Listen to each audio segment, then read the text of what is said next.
If this happens to your dog, get to the vet immediately. Bloat, the #1 killer of dogs. Picture this: a healthy dog's stomach, comfortably holding a moderate amount of food and water. From the inside, it hangs gently within the body cavity, shaped almost like a hammock, suspended in place. Now imagine what happens when that same dog eats a large meal and then bolts outside to chase a ball, sprint across a yard, or go for a run. That stomach, full, heavy, and unanchored, can flip. It can twist on itself. And just like that, the clock starts ticking. You now have 1 hour, maybe 2, to get your dog into an emergency surgical suite before the damage becomes irreversible. The veterinary team will have to open your dog up, manually untwist the stomach, and carefully reposition it back where it belongs before it ruptures, before the blood supply gets completely cut off, before it's too late. If this ever happens to your dog, there is absolutely no room for hesitation. Racing to the vet within that first 1 to 2 hour window isn't just recommended, it is the difference between life and death. This condition is known as bloat, or more formally, Gastric Dilatation-Volvulus, GDV for short. And while it can strike any dog, large, deep-chested breeds face the steepest odds. Consider the Great Dane. Statistically, a staggering 40% of all Great Danes will experience bloat at some point during their lifetime. Without immediate medical intervention, nearly every dog that develops GDV will die.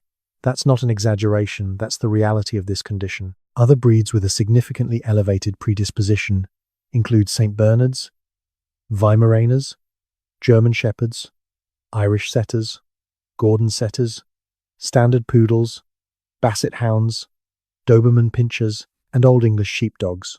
But here's what every single dog owner needs to understand, regardless of what breed is sitting at your feet right now. Any dog can develop bloat. Size and chest depth raise the risk, but they don't define it.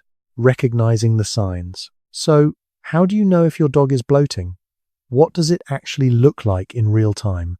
One of the most telling early indicators is unsuccessful vomiting. Your dog will heave, retch, and strain over and over again, but nothing comes up. This is a major, major red flag. This is not a mild stomach upset. This is your dog's body desperately trying to relieve pressure it cannot escape. Sometimes, alongside this relentless retching, you'll notice your dog producing a foamy, white saliva. Another sign the body is in serious distress. Equally alarming is a visibly enlarged abdomen. The belly will appear swollen, distended, and tight bloated in the most literal sense of the word. Paired with this, most affected dogs will become visibly restless. They'll pace. They'll pant heavily. Their breathing may become labored and shallow. There's a nervous, frantic energy to the way they move. Unable to settle. Unable to get comfortable. Unable to find relief. You may notice them hunching forward, their tail tucked low beneath them, their posture communicating what they cannot say out loud. Something is very wrong. And this cannot be overstated. Time is the enemy here. Every minute that passes without intervention allows the stomach to dilate further, the twist to tighten, and the blood supply to deteriorate. The stomach dilates. It rotates. It begins to lose circulation. This progression doesn't happen over days or even hours. It happens fast.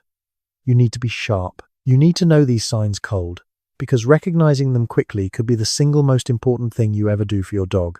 Causes and prevention. Dogs can develop bloat through a variety of contributing factors, and fortunately, many of those factors are within your control.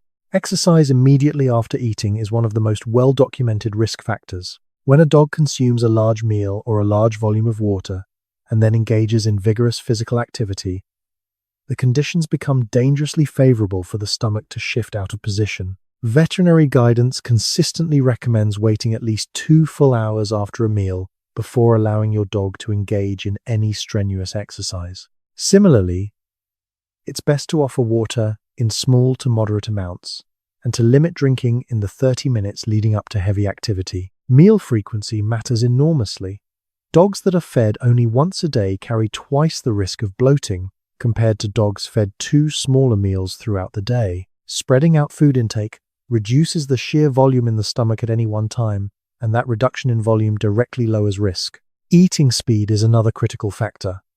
Fast eaters dogs that inhale their food in under a minute carry 5 times the risk of developing bloat compared to dogs that eat slowly and deliberately. Slowing your dog down at mealtime can be as simple as switching to a slow feeder bowl, one equipped with ridges, fingers, or barriers that force the dog to work around obstacles to reach the food. Some owners place a large, smooth rock in the center of the bowl as a low-cost alternative. These tools address the mechanical side of fast eating, but it's equally important to address the emotional side, the anxiety, the competition, the urgency that some dogs feel around feeding time, especially in multi-dog households. That stress and tension is itself a risk factor, and it deserves just as much attention.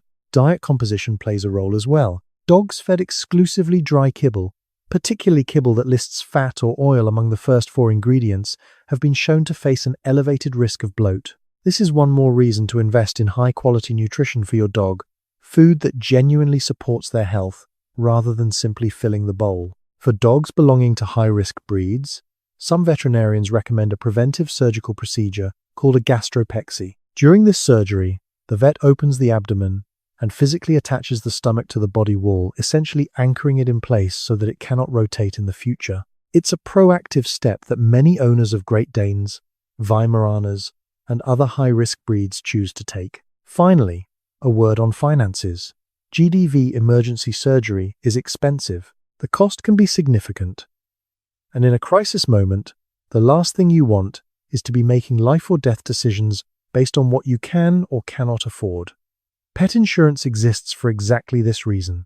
Enrolling your dog, especially a large or deep-chested breed while they are young and healthy, is one of the most practical and compassionate things you can do as a pet owner. Now that we've covered bloat, the undisputed mother of all canine emergencies, let's talk about other serious warning signs that demand immediate veterinary attention. Behavioral changes. Dogs are creatures of habit. They thrive on routine, and they are remarkably consistent in the ways they interact with the world around them. So when something shifts, when a dog who's always been energetic suddenly seems withdrawn, or when a dog who's never been anxious starts acting unsettled, that change deserves your full attention. Any deviation from a dog's normal behavior is typically the first signal that something is physically or emotionally wrong. Because every dog is an individual, it's important to assess changes not just in isolation, but in context.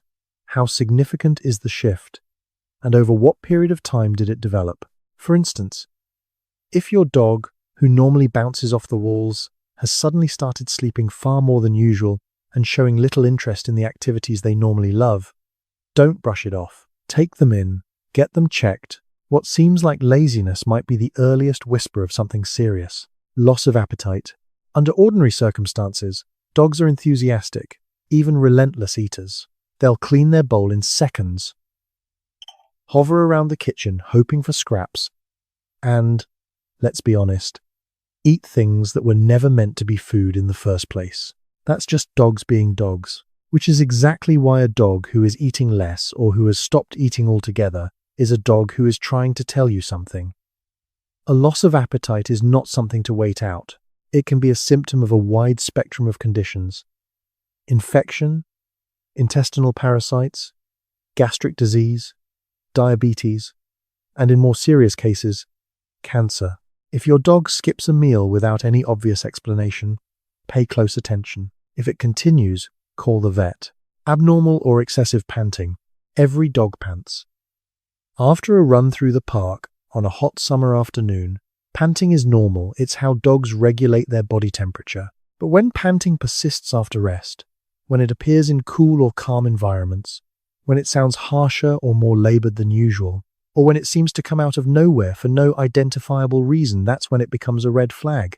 Excessive, out-of-context panting is one of the most subtly overlooked signs that something is wrong beneath the surface. Dogs pant when they're in pain. Dogs pant when they're under significant stress.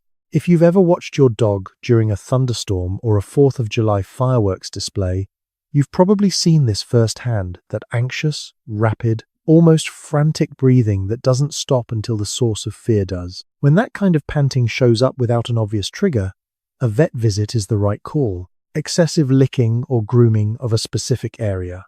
Dogs are instinctive self-soothers. When something hurts, a cut paw, an irritated joint, An infected spot, they'll do what comes naturally. They'll lick it, bite at it, and groom it obsessively in an attempt to manage the discomfort. If you notice your dog returning again and again to a specific area of their body, licking the same spot on their leg, chewing at their paw, or biting at their flank, don't dismiss it as a quirky habit. Repetitive, focused grooming is your dog's way of communicating pain. Take a close look at the area. Is there a visible wound, swelling, or irritation? Even if you don't see anything obvious, if the behavior persists, it warrants a professional examination. Gum color changes. Here's a quick health check that every dog owner should know how to do. Look at your dog's gums. Under normal, healthy circumstances, a dog's gums should be a bright, bubblegum pink. When you press a finger firmly against the gum and release it, the color should momentarily fade to pale pink or white and then return to normal within 2 seconds. That rapid color return is a sign of healthy circulation.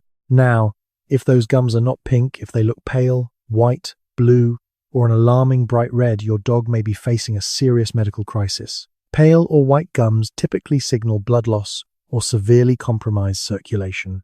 Blue or grayish gums are a life-threatening indicator of oxygen deprivation and demand emergency care immediately. Bright red gums can point to heat stroke, toxic ingestion, or dental trauma. In any of these scenarios, you are not waiting to see if things improve on their own. You are going straight to the vet. Unusual postural changes. When your stomach hurts, you might instinctively hunch forward, stretch out, or shift your weight to relieve the pressure. Dogs operate on the exact same instinct. If your dog begins assuming strange positions, arching their spine, pressing their belly toward the floor, or consistently hunching over, it's a strong sign that something inside is causing them significant discomfort. Postural changes are the body's way of searching for relief. Whether the source is abdominal pain, joint inflammation, or spinal discomfort, a dog that is visibly repositioning themselves in unusual ways is a dog that is hurting. Don't overlook it. Perhaps the most heartbreaking sign on this list, and one of the most important to recognize, is when a dog who craves your company suddenly pulls away from it entirely. Dogs that go from following you room to room, demanding belly rubs and pressing their nose against your leg, to retreating beneath the bed and staying there, in the clearest way they know how, that they are not okay. But here's the layer of complexity that makes this so difficult. Dogs are hardwired to hide their pain. It's an evolutionary inheritance from their wild ancestors for whom showing weakness meant becoming a target. An injured animal in the wild that displayed obvious signs of illness was vulnerable, susceptible to predators, and to being cast out of the pack. The survival advantage went to those who could mask their suffering and carry on. Our domestic dogs still carry that ancient instinct. They suppress outward signs of pain with remarkable consistency, even when something is seriously wrong. So when a dog finally does withdraw, when the masking fails, and they can no longer maintain the performance, that is often a sign that what they're dealing with has progressed well beyond the early stages. Isolation and low energy in a dog that is normally social and engaged should never be dismissed as just having an off day. It is a call to action. It is your dog asking for help the only way they can.